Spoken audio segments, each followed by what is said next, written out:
കേരളത്തിൽ തന്നെയാണ് ഇത്തരത്തിൽ ശരി. ഒരു നിതിൻ, ഞാനൊന്ന് ഇടപെടുന്നു. ഇപ്പോൾ ഡോക്ടർ സോയ ജോസഫ് നമ്മോടൊപ്പം ചേരുന്നുണ്ട്.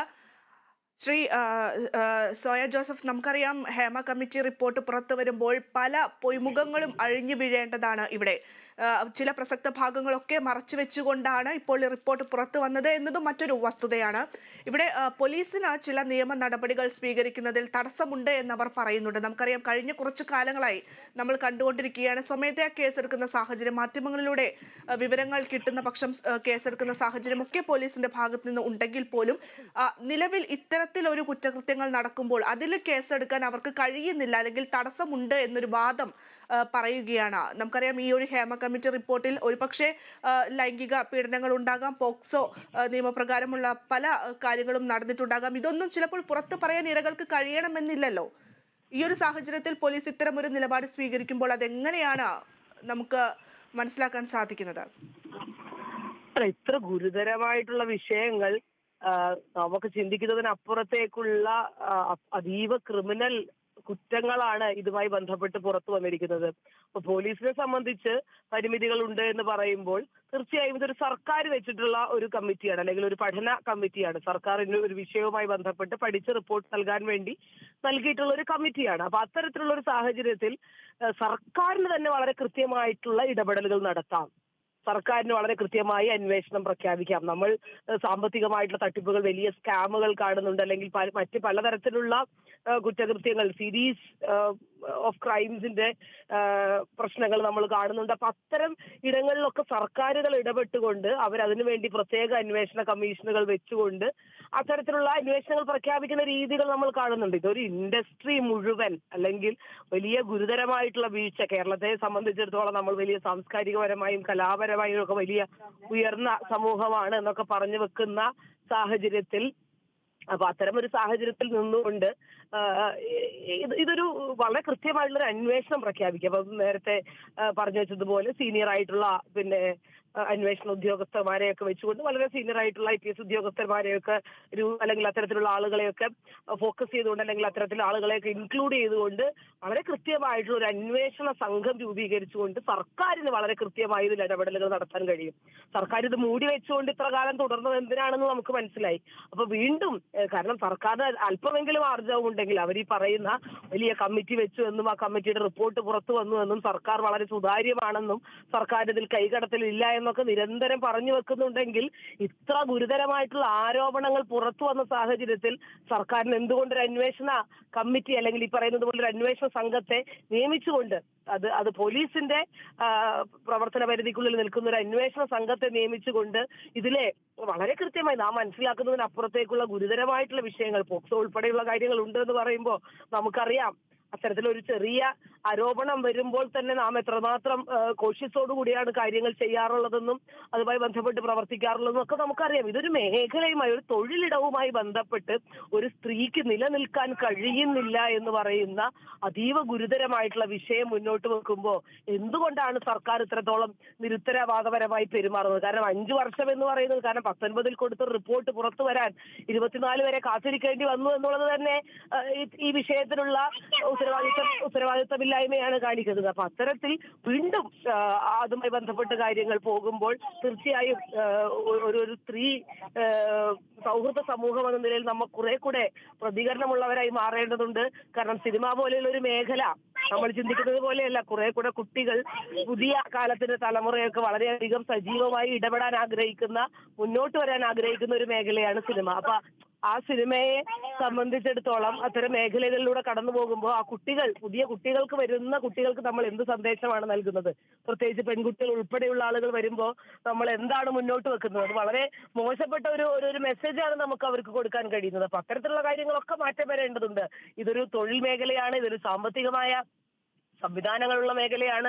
അതിനപ്പുറത്തേക്ക് കലാപരമായിട്ടുള്ള മനുഷ്യരുടെ ക്രിയേറ്റിവിറ്റിയെ ഏറ്റവും അധികം എക്സ്പ്രസ് ചെയ്യപ്പെടുകയും അത് എത്രത്തോളം എക്സ്പോസ് ചെയ്യപ്പെടുകയും ആളുകൾ അംഗീകരിക്കപ്പെടുകയും ചെയ്യുന്ന ഒരു മേഖല കൂടിയാണ്. അപ്പൊ അത്തരം ഒരു മേഖലയിൽ പുതിയ മനുഷ്യരെ, പുതിയ കുട്ടികളെ, പുതിയ പെൺകുട്ടികളെ ഒക്കെ കൊണ്ടുവരാനുള്ള, അല്ലെങ്കിൽ അവർക്ക് കടന്നു വരാനുള്ള ഒരു സാഹചര്യം ഒരു തരത്തിലും ഉണ്ടാകുന്നില്ല എന്നുള്ളൊരു ബോധ്യമാണ് പലപ്പോഴും ഉണ്ടാവുക. കാരണം ഇപ്പോൾ സിനിമയിൽ പോയാൽ നിങ്ങൾ എങ്ങനെയാണ് നിങ്ങളെ ആളുകൾ കാണുക കൊല്ലുക എന്ന് പോലും ചിത്രീകരിക്കുന്ന തരത്തിലേക്കാണ് ഈ റിപ്പോർട്ടുകൾ മനസ്സിലാക്കുന്നത്. കാരണം അത്തരത്തിലുള്ള ഒരു കാറ്റഗറി ഉണ്ടെന്നും, അല്ലെങ്കിൽ ആ സിനിമയുമായി ബന്ധപ്പെട്ട് പറയുന്ന കുറെ വാക്കുകൾ നമുക്ക് ആവർത്തിക്കാൻ പോലും കഴിയാത്തത്ര മോശപ്പെട്ട, കാരണം സമൂഹത്തിൽ, ഒരു പൊതുസമൂഹത്തിൽ നിൽക്കുന്ന മനുഷ്യരെന്ന നിലയിൽ നമുക്ക് പരസ്പരം കാണുകയും സംസാരിക്കുകയും അല്ലെങ്കിൽ അത്തരത്തിൽ പലതരത്തിലുള്ള വിനിമയങ്ങൾ നടത്തുകയും ചെയ്യുന്ന മനുഷ്യരെന്ന നിലയിൽ നമുക്ക് ആവർത്തിക്കാൻ പോലും കഴിയാത്തത്ര മോശപ്പെട്ട വാക്കുകൾ സിനിമ എന്നുള്ള വ്യവസായവുമായി ചേർത്ത് വെച്ച് പറയേണ്ടി വന്നൊരു ഗതികേടിലേക്ക് മലയാള സമൂഹം മാറി എന്നുള്ളതാണ് മറ്റൊരു വസ്തുത. അപ്പൊ സർക്കാരിന്റെ ഇത്തരത്തിലുള്ള രീതികൾ കുറെ കൂടെ മാറ്റമുള്ളതാകേണ്ടതുണ്ട്. അതിൽ കുറെ കൂടെ ഈ പറയുന്നത് പോലെ സർക്കാരിന് സാധ്യതയുണ്ട്, സർക്കാരിന് വലിയ സാധ്യതകളുണ്ട്. ആ സാധ്യതകളെ ഉപയോഗിക്കാൻ അവരെ കൊണ്ട് സാധിക്കേണ്ടതുണ്ട്, അത് പുറത്തു കൊണ്ടുവരേണ്ടതുണ്ട്. നാം ചിന്തിക്കുന്നത് പോലെ വെള്ളിത്തിരയിൽ വലിയ നീതിമാന്മാരായും അനീതിക്കെതിരെ പ്രവർത്തിക്കുന്നവരുമായും ഒക്കെ നിൽക്കുന്ന നായകന്മാരും സംവിധായകന്മാരും നിർമ്മാതാക്കളും മറ്റു ടെക്നീഷ്യൻസും ഒക്കെയുള്ള ഒരു മേഖലയാണ്. അപ്പം എല്ലായിടത്തുള്ള അനീതികൾ സിനിമയിലെ നമ്മൾ സിനിമയുടെ എല്ലാ കഥാതന്തു പരിശോധിക്കുമ്പോഴും നമുക്കറിയാം, അനീതിക്കെതിരെയുള്ള നീതിയുടെ വിജയമാണ് എല്ലാ സിനിമയും ആത്യന്തികമായി. അപ്പൊ അത്തരം അനീതികൾ ഇതിനകത്ത് കൊടികുത്തി വാഴുമ്പോൾ എന്തുകൊണ്ടാണ് നിങ്ങൾക്ക് അതിനെതിരെ പ്രതികരിക്കാനുള്ള, അല്ലെങ്കിൽ അതിൽ മാറ്റം വരുത്താനുള്ള, അല്ലെങ്കിൽ ഈ ഒരു വ്യവസായത്തെ, ഈ ഒരു മേഖലയെ സംശുദ്ധമാക്കാനുള്ള നടപടികൾ സ്വീകരിക്കാൻ കഴിയാത്തത് എന്നുള്ളത് നാം കുറെ കൂടെ ഗൗരവകരമായി മനസ്സിലാക്കേണ്ട ഒരു കാര്യം കൂടിയാണ്. ശ്രീ സോയ ജോസഫ്, ഞാൻ ഒരു കാര്യം കൂടി സൂചിപ്പിക്കട്ടെ. അതായത് സർക്കാർ പറയുന്നത്, ഇപ്പോൾ മന്ത്രി പറയുന്നത് ഒരു സിനിമ കോൺക്ലേവ് സംഘടിപ്പിക്കുന്നുണ്ട് എന്ന് പറയുന്നുണ്ട്. ഇത് നമുക്ക് മനസ്സിലാക്കാൻ പറ്റുന്നത് ഇത് ഒരു അവാർഡ് നിശ്ചയിക്കോ അല്ലെങ്കിൽ മറ്റൊന്നുമല്ല. ഇത് ഇവിടെ സ്ത്രീകളുടെ പ്രശ്നങ്ങളാണ് ഇവർ പറഞ്ഞിട്ടുള്ളത്. അത്രമാത്രം ക്രൂരത അവർ അനുഭവിക്കുന്നുണ്ട്. കാലകാലങ്ങളായിട്ടുള്ള അനുഭവങ്ങളാണ് ഓരോരുത്തരും മൊഴിയായി ഇവിടെ നൽകിയിട്ടുള്ളത്. ഇവിടെ ബാത്റൂമിൽ പോകാൻ പോലും സൗകര്യമില്ല. ഇത്രയും ഗ്ലാമറസ് ആയിട്ടുള്ള ഒരു ലോകമെന്ന് മലയാളികൾ വിശേഷിപ്പിക്കുമ്പോൾ അവിടെയാണ് പറയുന്നത് ബാത്റൂമിൽ പോകാൻ സൗകര്യമില്ല, നല്ല ഭക്ഷണം ചിലപ്പോൾ ലഭിക്കില്ല, അതായത് അവർക്ക് വഴങ്ങി കൊടുത്തില്ലെങ്കിൽ ഭക്ഷണം പോലും ലഭിക്കില്ല എന്നൊക്കെ പറയുന്ന തരത്തിൽ കുറ്റകൃത്യങ്ങളാണ് നടന്നിട്ടുള്ളത്. എന്നിട്ടിപ്പോൾ സർക്കാർ പറയുന്നത് ഒരു കോൺക്ലേവ് സംഘടിപ്പിക്കാമെന്ന് പറയുന്നു. ശരി, എന്നാൽ ഒരു കോൺക്ലേവ് സംഘടിപ്പിക്കുമ്പോൾ മാത്രം പരിഹാരം കണ്ടെത്താൻ നമുക്ക് സാധിക്കുമോ? ഒറ്റയടിക്ക് ഇവിടെ നടപടി സ്വീകരിക്കേണ്ടതല്ലേ? എങ്ങനെയാണ് താങ്കളുടെ ഒരു അഭിപ്രായം? അല്ല, ഈ പറയുന്ന പോലെ കോൺക്ലേവ് എന്നൊക്കെ പറയുന്നത്, നിങ്ങൾ ആളുകളെ വിളിച്ചിരുത്തി നാളെ മുതൽ നിങ്ങളൊക്കെ അങ്ങ് നന്നായിക്കൊള്ളണം എന്ന് പറഞ്ഞു കഴിഞ്ഞാൽ കേൾക്കാൻ കഴിയുന്ന സംവിധാനത്തിലൊന്നും അല്ല ഇത് നിൽക്കുന്നത് എന്നുള്ള ബോധ്യം ഈ റിപ്പോർട്ട് വന്നാലെങ്കിലും, ഈ റിപ്പോർട്ട് വന്നപ്പോഴെങ്കിലും ഈ പറയുന്ന സാംസ്കാരിക മന്ത്രി ഉൾപ്പെടെയുള്ള ആളുകൾക്ക് മനസ്സിലായി കാണുമെന്നാണ് ഞാൻ കരുതുന്നത്. അതൊന്നും അവർ മനസ്സിലാക്കാത്ത കാര്യമാണ് എന്ന് ഞാൻ ചിന്തിക്കുന്നില്ല. ഇത്ര ഗൗരവകരമായ ആരോപണങ്ങൾ, കാരണം ഇതൊക്കെ നിലനിൽക്കുമ്പോൾ തന്നെ അത് വന്ന് തുറന്നു പറയാനും, കാരണം ഈ 62 ആളുകൾ മൊഴി കൊടുത്തു എന്ന് പറയുമ്പോൾ 62 ആളുകൾക്കും കൃത്യമായ പേടിയുണ്ട്. തങ്ങൾക്ക് ഇനി തൊഴിലിടത്തിൽ തുടരാൻ കഴിയുമോ എന്നുള്ള ഭയമൊക്കെ അവരെ സംബന്ധിച്ചിട്ടുണ്ട്. ഇനി കോൺക്ലേവിൽ വന്ന് എത്ര ആളുകൾ ഇതുമായി ബന്ധപ്പെട്ട് തുറന്നു പറച്ചിലുകൾ നടത്താൻ സാധിക്കുമെന്നൊന്നും നമുക്കറിയാൻ കഴിയില്ല. കാരണം ഇത്ര ഗുരുതരമായ വിഷയങ്ങൾ ഉണ്ടായിട്ട് പോലും, ഇത്ര പൊതുസമൂഹത്തിൽ ജീവിക്കുന്ന ആളുകളായിട്ട് പോലും ആ സ്ത്രീകൾ പോലും ഇതുവരെ അതൊന്നും തുറന്നു പറയാനുള്ള സാഹചര്യത്തിലേക്ക് വന്നില്ല, മാറിയില്ല എന്നൊക്കെ ഉള്ളത് നമുക്ക് അത്ഭുതകരമായി മനസ്സിലാക്കേണ്ട ഒരു കാര്യമല്ലേ. ഏറ്റവും സാധാരണക്കാരായ സ്ത്രീകൾ, വളരെ സാധാരണക്കാരായ തൊഴിലിടങ്ങളിൽ നിൽക്കുന്ന സ്ത്രീകൾ, ഗാർഹിക പീഡനം അനുഭവിക്കുന്ന സ്ത്രീകൾ, ഇവരൊക്കെ അത് തുറന്നു പറയാൻ തയ്യാറാകുന്ന വലിയ സാഹചര്യമുണ്ട്. അത്തരമൊരു സാഹചര്യത്തിൽ നിന്ന് എന്തുകൊണ്ടാണ് ഇത്ര പൊതുവിടത്തിൽ നിന്നുകൊണ്ട്, അല്ലെങ്കിൽ പൊതുവിടങ്ങളിലെ വലിയ സ്വീകാര്യതയൊക്കെയുള്ള സ്ത്രീകൾ, മനുഷ്യർ എന്തുകൊണ്ട് അത്തരം ഒരു തുറന്നു പറച്ചിലുകൾക്കോ അല്ലെങ്കിൽ അത്തരം കാര്യങ്ങൾക്കൊന്നും തയ്യാറായില്ല എന്നുള്ളതും നമ്മളെ അത്ഭുതപ്പെടുത്തുന്ന കാര്യം തന്നെയാണ്. അതിനപ്പുറത്തേക്ക് ഇത്തരം കോൺക്ലേവുകളൊക്കെ നല്ല കാര്യമാണ്, അതിനെ നമ്മൾ നിഷേധിക്കുന്നില്ല. പക്ഷേ അതിനപ്പുറത്തേക്ക് ഈ കോൺക്ലേവ് ആളുകളെ വിളിച്ചിരുത്തി ചർച്ച ചെയ്ത് തീരുമാനിക്കേണ്ട ഒരു പൊതുപരിപാടിയോ അല്ലെങ്കിൽ ഒരു പൊതുമിനിമം പരിപാടിയോ ഒന്നും അല്ല നമുക്ക് പ്രഖ്യാപിക്കേണ്ടത്. വളരെ ഗുരുതരമായിട്ടുള്ള വീഴ്ചകളുണ്ട്, കുറ്റകൃത്യങ്ങൾ നടന്നിട്ടുണ്ട് എന്ന് പറയുമ്പോൾ അതിനെ എന്താണ് പ്രതിവിധി? അല്ലെങ്കിൽ അവരൊക്കെ രക്ഷപ്പെട്ടിരിക്കേണ്ട ആളുകളല്ലല്ലോ. എത്ര ഇമ്മ്യൂണിറ്റി, താരങ്ങളാണ്, നടന്മാരാണ്, അല്ലെങ്കിൽ നിർമ്മാതാക്കളാണ്, പണമുണ്ട്, സംവിധാനമുണ്ട്, പ്രശസ്തിയുണ്ട് എന്നുള്ളതൊക്കെ അവരുടെ അവർക്ക് ഇമ്മ്യൂണിറ്റി കൊടുക്കുന്ന ഒന്നായി മാറരുതല്ലോ. കുറ്റകൃത്യത്തിന് ആരാണെങ്കിലും അതിനൊരു ഇമ്മ്യൂണിറ്റി ഇല്ല. അപ്പൊ അത്തരത്തിൽ ഇമ്മ്യൂണിറ്റി കൊടുക്കേണ്ട യാതൊരു ആവശ്യവുമില്ല. അപ്പൊ കുറ്റം ചെയ്തിട്ടുണ്ടെങ്കിൽ തീർച്ചയായും അതിന് ശിക്ഷ അനുഭവിക്കേണ്ടതുണ്ട്.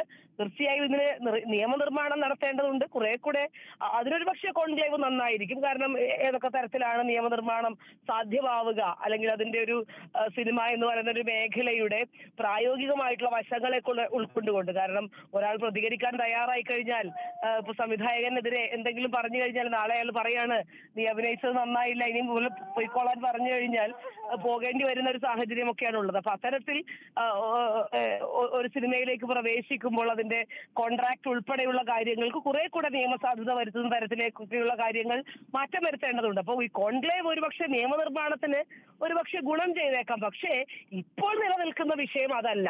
ഈ ഹേമ കമ്മിറ്റിയുമായി ബന്ധപ്പെട്ട് വന്നിട്ടുള്ള റിപ്പോർട്ട് എന്ന് പറയുന്നത് ഒരു സീരീസ് ഓഫ് ക്രൈംസിന്റെ ലിസ്റ്റാണ്. അപ്പൊ ആ ലിസ്റ്റ് തീർച്ചയായും പരിശോധിക്കപ്പെടേണ്ടതുണ്ട്. അതിൽ സെക്ഷൽ എക്സ്പ്ലോയിറ്റേഷൻ മാത്രമല്ല, ഒരു തൊഴിലിടത്തിൽ ഒരു സ്ത്രീക്ക് മാന്യമല്ലാത്ത ഒരു സ്ത്രീ ഒരു തൊഴിലിടത്തിൽ രാത്രി ഉറങ്ങാൻ കിടക്കുമ്പോൾ, ഇപ്പൊ സിനിമ എന്ന് പറയുന്നത് ഒരു പ്രത്യേകതരം മേഖലയാണ്. അപ്പൊ അതുകൊണ്ട് അവർക്ക് അവിടെ താമസിച്ച് അല്ലെങ്കിൽ അത്തരമൊരു ജോലി പൂർത്തീകരിക്കേണ്ട സാഹചര്യത്തിൽ സ്വസ്ഥമായി ഉറങ്ങാൻ പോലും കഴിയാത്തത്ര മോശപ്പെട്ട സാഹചര്യമാണ് ഉള്ളത്. അല്ലെങ്കിൽ ഭക്ഷണം പോലും നന്നായി കഴിക്കാൻ കഴിയാത്ത സാഹചര്യമാണ് ഉള്ളത്. അല്ലെങ്കിൽ നിങ്ങളുടെ ഏറ്റവും പ്രാഥമികമായ ആവശ്യങ്ങൾ പോലും നിർവഹിക്കാൻ കഴിയാത്ത, അല്ലെങ്കിൽ അതിന് ഏറ്റവും ഒരല്പമെങ്കിലും മാന്യമായിട്ടുള്ള ഒരു സംവിധാനം അതിനില്ല എന്നൊക്കെ പറയുന്നത് നമ്മൾ അതിനെ വളരെ ഗൗരവത്തോടു കൂടെ മനസ്സിലാക്കേണ്ടതുണ്ട്. അപ്പൊ അത്തരത്തിലുള്ള സാഹചര്യങ്ങളിലൂടെയാണ് അവരെ കൊണ്ട് തൊഴിൽ ചെയ്യിപ്പിച്ചിട്ടുള്ളതെങ്കിൽ, അത്തരം തൊഴിലിടങ്ങളാണ് സിനിമകൾ പ്രദാനം ചെയ്തിട്ടുള്ളതെങ്കിൽ, അതിന് ചുക്കാൻ പിടിച്ച ആളുകൾ അത്തരത്തിലുള്ള സെക്ഷൽ ആയിട്ടുള്ള എക്സ്പ്ലോയിറ്റേഷൻ നടന്നിട്ടുണ്ടെങ്കിൽ അതുമായി ബന്ധപ്പെട്ട് നിന്നിട്ടുള്ള മുഴുവൻ ആളുകളെയും ഗുരുതരമായ കുറ്റങ്ങൾ ചുമത്തി തന്നെ പുറത്തു കൊണ്ടുവരേണ്ട ഉത്തരവാദിത്തമുണ്ട്. അപ്പൊ ഇത്തരത്തിലൊരു അന്വേഷണ സംഘത്തെ രൂപീകരിച്ചു കഴിഞ്ഞാൽ ഒരുപക്ഷെ ഈ റിപ്പോർട്ട് പോലും അവർക്ക് മുൻപിൽ സമർപ്പിക്കേണ്ടി വരും. ഈ പറഞ്ഞ പോലെ ഈ മൊഴി റിപ്പോർട്ടല്ല, അവർ കൊടുത്തിട്ടുള്ള മൊഴികൾ ഉൾപ്പെടെയുള്ള കാര്യങ്ങൾ ഈ ഹേമ കമ്മിറ്റിക്ക് ഉൾപ്പെടെ സമർപ്പിക്കേണ്ട സാഹചര്യങ്ങൾ വരും. ഈവൻ കോടതി ചോദിച്ചാൽ പോലും അതിനുള്ള സാധ്യതകളുണ്ട്. കാരണം അത്തരത്തിലുള്ള ആരോപണങ്ങൾ കമ്മിറ്റി റിപ്പോർട്ടുകൾ എന്ന് പറയുന്നത് പലപ്പോഴും സാഹചര്യങ്ങളെ പറ്റിയും അല്ലെങ്കിൽ ആ സാഹചര്യങ്ങളുടെ വളരെ പ്രത്യേകതകളെ പറ്റിയും ഒക്കെയാണ് പറഞ്ഞു വെക്കുന്നതെങ്കിൽ, ഇത് വ്യക്തികളുമായി ബന്ധപ്പെട്ട് വളരെ സ്പെസിഫിക് ആയിട്ട് അവർ അനുഭവിച്ചിട്ടുള്ള വളരെ പേഴ്സണൽ ആയിട്ടുള്ള അവർക്ക് നേരെ ഉണ്ടായിട്ടുള്ള മോളസ്റ്റേഷൻ ഉൾപ്പെടെയുള്ള കാര്യങ്ങൾ വിശദമായി പറഞ്ഞു വെക്കുന്ന ഒരു പഠന കമ്മിറ്റി റിപ്പോർട്ടാണ്. അപ്പൊ അതുകൊണ്ട് തന്നെ അത് വളരെ ഗൗരവകരമായി എടുത്ത് അതിന് വേണ്ടുന്ന നടപടികൾ സ്വീകരിക്കേണ്ടതുണ്ട്. അല്ലാതെ ഈ പുഴുക്കുത്ത് ബാധിച്ച ഒരു മേഖല വീണ്ടും അത്തരം പുഴുക്കുത്തുകളിലേക്കും അല്ലെങ്കിൽ സ്ത്രീവിരുദ്ധമായ കാഴ്ചപ്പാടുകളിലൂടെയും മുന്നോട്ട് പോയി കഴിഞ്ഞതുകൊണ്ട് യാതൊരു ഗുണവും ചെയ്യുന്നതല്ല. കാരണം ഇത് പുതിയ തലമുറയോട്, ഇതിൽ കടന്നു വരാൻ ആഗ്രഹിക്കുന്ന കുട്ടികളോട്, സിനിമാ വ്യവസായവുമായി ബന്ധപ്പെട്ട് നിൽക്കുന്ന സ്ത്രീകളോട്, മനുഷ്യരോട് ഒക്കെ നമ്മൾ ചെയ്യുന്ന, കാരണം ഈ പറഞ്ഞ പോലെ ജൂനിയർ ആർട്ടിസ്റ്റുകളുമായി ബന്ധപ്പെട്ട് വന്നിട്ടുള്ള ആരോപണങ്ങളൊക്കെ നമ്മൾ മനസ്സിലാക്കണം. ഒരു മനുഷ്യന്റെ തൊഴിൽ ചെയ്യുന്നതിനൊരു ഡിഗ്നിറ്റി ഉണ്ട്. നിങ്ങൾ ഏറ്റവും മാനുവൽ ആയിട്ടുള്ള ഒരു ജോലി ചെയ്യുമ്പോഴും, നിങ്ങൾ ഈ രാജ്യത്ത് ഒരു ജില്ലയുടെ കളക്ടർ ആയിരിക്കുമ്പോഴും, നിങ്ങൾ ഏറ്റവും സാധാരണമായിട്ടുള്ള ഒരു മാനുവൽ ആയിട്ടുള്ള ഒരു ജോലി ചെയ്യുമ്പോഴും നിങ്ങൾ എടുക്കുന്ന തൊഴിലിന് നിങ്ങൾക്ക് മാന്യതയുണ്ട്. അല്ലെങ്കിൽ ആ തൊഴിലിന്റെ ഒരു ഡിഗ്നിറ്റി ഓഫ് ലേബർ എന്ന് പറയുന്നത് വളരെ പ്രധാനപ്പെട്ടുള്ള ഒരു കോൺസെപ്റ്റ് ആണ്. ആ ഡിഗ്നിറ്റി ഓഫ് ലേബർ സംരക്ഷിക്കാൻ സാധിക്കുന്നില്ല എന്നൊക്കെ പറയുന്നത് അപകടകരമായ കാര്യം തന്നെയാണ്. നാം ഈ കാണുന്ന ഹേമ കമ്മിറ്റി റിപ്പോർട്ടിന്റെ തുടക്ക വാചകത്തിൽ പറയുന്നത് പോലെ ഇത് നക്ഷത്രങ്ങളും താരകങ്ങളുമുള്ള ആകാശമാണെന്ന് തോന്നിക്കുമെങ്കിലും ഇത് അങ്ങേയറ്റം കലുഷിതമായ ഒരു സംവിധാനമാണ്, അല്ലെങ്കിൽ അത്രമേൽ മോശപ്പെട്ട ഒരു സംവിധാനമാണ് എന്ന് പറഞ്ഞു വെക്കേണ്ട ഒരു ഗതികേടിലേക്ക് നമ്മൾ പോയി എന്നുള്ളത് മനസ്സിലാക്കേണ്ടിയിരിക്കുന്നു. അതുകൊണ്ട് ഡോക്ടർ സോയ ജോസഫ്, എന്തായാലും വളരെയധികം നന്ദിയുണ്ട് താങ്കളുടെ പ്രതികരണത്തിന്. താങ്കൾ സൂചിപ്പിച്ചത് വളരെ വിലപ്പെട്ട ഒരു പോയിന്റ് തന്നെയാണ്. കാരണം ഈ ഒരു കോൺക്ലേവ് അത് നടത്തണം, അത് ഭാവിയിൽ ഈ സിനിമാ മേഖലയ്ക്ക് ഗുണം ചെയ്യും. പക്ഷെ ഇപ്പോൾ വേണ്ടത് അടിയന്തരമായിട്ടുള്ള ഒരു നടപടി തന്നെയാണ്. നിയമവിദഗ്ധരടക്കം സൂചിപ്പിക്കുന്നത് പോലെ വ്യക്തികൾ കോടതി കയറിയാൽ മാത്രമേ പോലീസിന് കേസെടുക്കാൻ സാധിക്കുമോ എന്നുള്ളത് തന്നെയാണ് അടുത്ത ഒരു ചോദ്യചിഹ്നമായി നിൽക്കുന്നത്. നമുക്കറിയാം, ഫസ്റ്റ് ഇൻഫർമേഷൻ റിപ്പോർട്ട്, അതാണ് FIR എന്ന് പറയുന്നത്. ഒരു ഇൻഫർമേഷൻ ലഭിക്കുമ്പോൾ ആദ്യം തന്നെ FIR രജിസ്റ്റർ ചെയ്യുക എന്നുള്ളതാണ് അതിൻ്റെ ഒരു നിയമവശം. അവിടെ പോലും പോലീസ് ഇവിടെ അപക്വമായി പെരുമാറുന്നു എന്നുള്ളതാണ് നിയമവിദഗ്ധരടക്കം ഇപ്പോൾ ചൂണ്ടിക്കാണിക്കുന്ന ഒരു കാര്യം. നമുക്കറിയാം,